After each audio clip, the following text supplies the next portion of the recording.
Hi there, I'm down here in the corner. My name's Mike, and I'm the creator of Super Maps and Legends. I would love to take just a few minutes and tell you about my game. It's something that I'm super passionate about. I've gotten back into tabletop role playing games, and this is kind of like a tabletop role playing game. I call it a tabletop role playing game. It's a computer assisted tabletop role playing game. And there's so much that's different about it that it's hard to get it into just 5 minutes, but I'm going to do my best in the next just few minutes to help you know what's different about it. I call it the Love and Loss Fantasy Adventure Role Playing Game. It's based on RimWorld or inspired by RimWorld, as well as games like Master of Magic and Minecraft, sort of sandboxy games or exploration games or games where you get to control multiple people at the same time. And so think of it kind of like it's like Dungeons and Dragons. If Dungeons and Dragons gave you two people to control, or maybe five people to control instead of just one, and it wasn't nearly as complex, right? So that's the secret: is it can't be as complex as that if you want it to work. The main premise of the game, besides having what I call stewarding characters, which you steward those characters, I'll talk about that in a second, is base building. Is that it's not a game just about hack and slash and let's kill a bunch of monsters. It's a game about building and managing your own home with your friends. So you have a party and you guys start a faction together and you guys all build your own little houses or maybe combine to make a castle or whatever it is. If you find some cool ruins, you rebuild it. Like anything that exists in the world, in the sandbox world, which at the beginning nothing exists in it.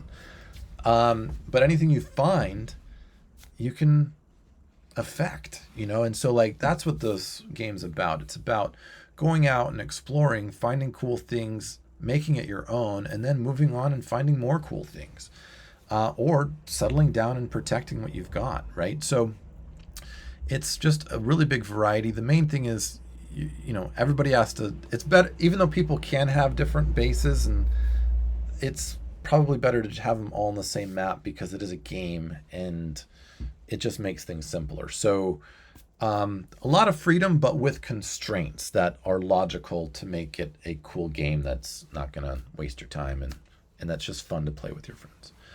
So that's sort of the base building. You start with kind of the basic base is like a wagon, covered wagon, basically, and a tiny house on wheels, and that's your base. And then you just go up from there, hopefully. You so it's about trying to keep it, maintain it, and not lose it, which everything's trying to like steal your stuff, destroy your stuff. And then, of course, your adventures, you have to leave to go on adventures to save the world or whatever adventuring you're going to do. And every time you do that, it puts things at risk. And so it puts the people at risk that get left behind. And so it's a story building, it's a story generator game that's about making drama for you and all the characters that you're stewarding and that your friends are stewarding. So that's the basics of it. The world, as I mentioned, you were stewarding characters. Other games kind of have you be like the owner. It's like, I'm personifying this character and acting as this character. And while you can still do that in this game, the base game has you start with two characters and you can have up to like, actively, I would say it works to have about six, but I mean, you could have inactive stewarded characters at your base. You could have, 50 of them. I mean, they're people that you occasionally pull into your stewardship, and when you release them, they go back into sort of the simulation. So there's an Excel spreadsheet that sort of manages all the content that you make for this game, and it generates it. And then once it's generated, it goes into a database basically. And as time passes, things happen, right? So anyway, so that's sort of how the game works, and the premise of the game is that as more and more stuff exists in this world, more and more of it starts affecting each other, and it naturally makes the world kind of grow, and that's the basics of the game. It's very much a sandbox. It's very much of just wait and see what happens and then respond to it.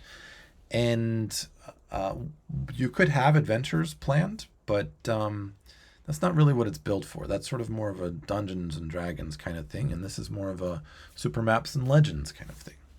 All right, you can check out some of the other features. I've just hit the 5-minute mark on the video, but I'm going to do one more minute to tell you some of the other features.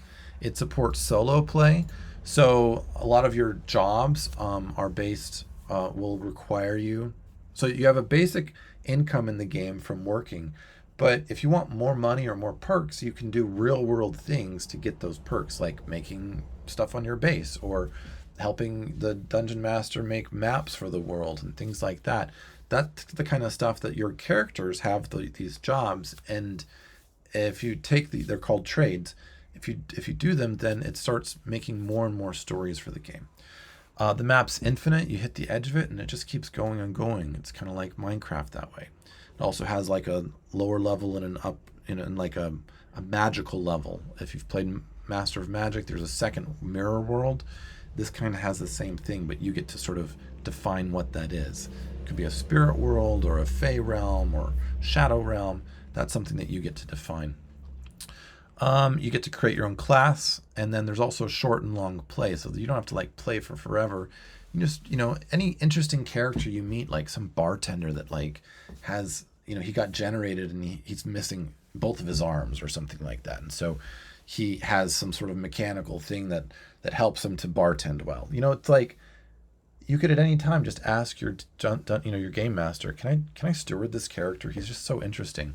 And then he goes under your wing and becomes a character that you get to play. And maybe you just do one shot. You're like, I just want to see what this guy's family's like, right? So you go and you generate his family and modify it however you want and tell a little story with it. And maybe it's the story of how he, gets robbed and defends himself, coming home late one night from work, right? Like that's the story. And it's just a one-nighter, and it just helps to like add this level of depth to the world.